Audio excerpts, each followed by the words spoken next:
ত্যাগের পরাকাষ্ঠা, তাকওয়ার মহিমান্বিত পথ নির্দেশনা এবং আত্মশুদ্ধির অনন্য বার্তা নিয়ে বছর ঘুরে বিশ্ব মুসলিমের দুয়ারে আবারও হাজির পবিত্র ঈদুল আজহা।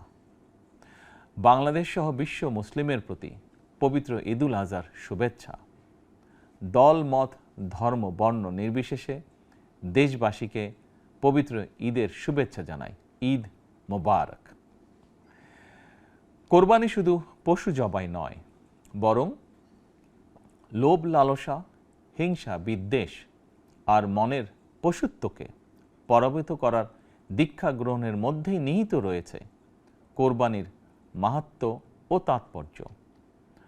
আল্লাহর শ্রেষ্ঠত্ব ঘোষণা করে নিজেকে আল্লাহর কাছে সমর্পণের এই উৎসব আমাদেরকে ত্যাগের মহিমায় উদ্ভাসিত করবে, সত্য সুন্দরের দিকে ধাবিত করবে।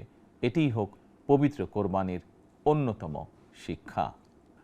প্রিয় দেশবাসী, যাদেরকে আল্লাহ এবছর কোরবানি করার সামর্থ্য দিয়েছেন, তাদের প্রতি আমার বিনীত আবেদন, এবছর যাদের পশু কোরবানি দেওয়ার সামর্থ্য হয়নি, তাদের সঙ্গে কোরবানির পশুর মাংস ভাগাভাগি করে নিন। এটিও কোরবানির আরেকটি অন্যতম শিক্ষা। প্রিয় দেশবাসী, আপনাদের প্রতি আমার বিনীত আহ্বান, কোরবানির চামড়া যথাযথ প্রক্রিয়ায় সংরক্ষণ করুন।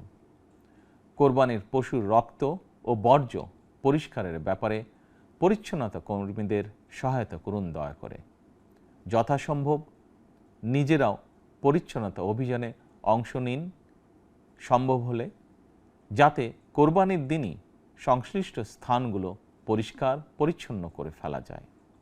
পবিত্র ঈদে কায় মনোবাক্যে আল্লাহর দরবারে প্রার্থনা, তিনি যেন আমাদের মাতৃভূমিসহ সমগ্র মুসলিম বিশ্ব ও মানব জাতির জন্য শান্তি, নিরাপত্তা ও স্থিতিশীলতা দান করেন।